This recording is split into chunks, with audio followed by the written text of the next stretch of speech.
த்ரிஷாவுக்கு எவ்வளவோ இன்னல்கள் இங்கே நடந்திருக்கு. த்ரிஷா வந்து த்ரிஷாவினுடைய குளியலறை காட்சின்னு ஒரு முறை வந்துச்சு. அங்கே அது பயங்கரமாக அன்றைக்கெல்லாம் இவ்வளோ பெரிய சோஷியல் மீடியா இல்லை. அப்படி இருந்தும் அந்த வீடியோக்களை பயங்கரமாக ஷேர் பண்ணாங்க. அன்றைக்கி அவங்க தான் இல்லைன்னு நிரூபிக்கிறதுக்கு பெரும்பாடு பட வேண்டியதாக இருந்துச்சு. அன்னைக்கு கூட நடிகர் சங்கம் அவங்க பக்கம்லாம் நிற்கல, பெரிய ஆறுதல் வந்து யாருமே சொல்லலை. ஸோ அப்படி வந்து அது அவங்க பிரச்சனைன்னு கடந்து போயிட்டாங்க. நாளைக்கு இதே பிரச்சனை தான் இன்னொரு நடிகைக்கு வருங்கிற எண்ணம் கூட அவங்களுக்கு இல்லை. எங்கேயோ ஒரு ஹோட்டலில் அது எடுக்கப்பட்டதாகவே இருக்கட்டும். அதாவது த்ரிஷா இல்லைன்னு அவங்க சொல்லிட்டாங்க, த்ரிஷா இல்லைன்னா எல்லாருமே நம்புறது மாதிரியே இருக்கட்டும்.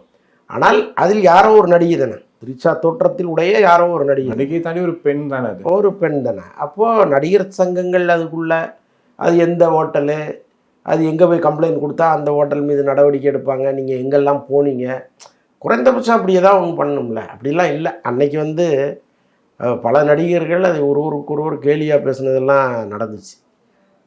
அதெல்லாம் நம்ம வெளிப்படையாக பேச முடியாதுன்னு வச்சுங்களேன். பல நடிகர்கள் இது குறித்து ரொம்ப கமெண்ட் அடித்த சம்பவங்கள்லாம் அன்றைக்கி நடந்துச்சு. ஓகே. ஸோ அப்படி வந்து ரொம்ப இது மாதிரி ஒரு நடிகர்களுக்கு ஏதாவது ஒன்று நடந்துச்சுன்னா அது ரொம்ப ஈஸியாக எடுத்துக்கிற வழக்கம் நடிகர் சங்கத்துக்கே இருக்குது.